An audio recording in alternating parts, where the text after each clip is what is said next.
A Florida Circuit Court judge has ruled the so-called Terry's Law unconstitutional. Terry Schiavo is severely brain damaged and has been living on medical machines for more than a decade.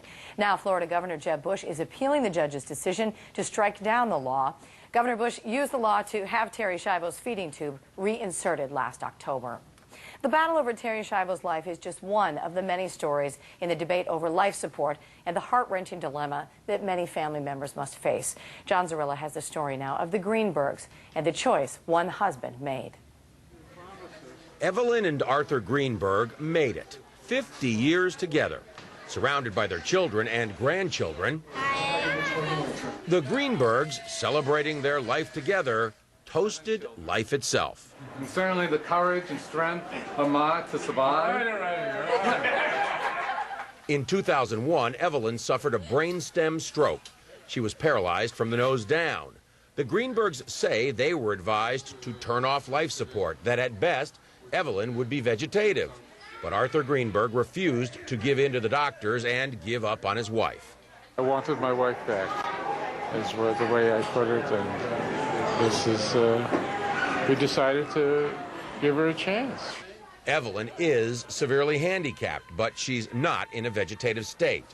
She gets around just fine, even on Main Street in Disney World. It's tough, she says. But in all, life is good.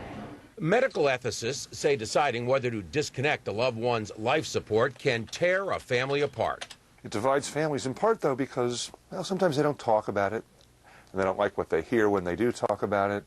The public fight over whether to keep alive a brain-damaged woman, Terry Schiavo, has pitted her husband against her parents. The Florida legislature even passed a bill to keep Schiavo connected to a feeding tube, but it remains a divisive issue. A recent poll of Florida voters found 41% agreed with the legislation. 41% said it was wrong. The Greenbergs understand the conflict.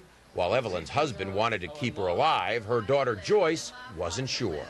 We were told she would be in a vegetative state, and the thought of that was just too painful to bear. I didn't think she would want to live that way. Joyce says she's never been so glad she was wrong. Please don't take the sunshine away. John Zarella, CNN, Orlando.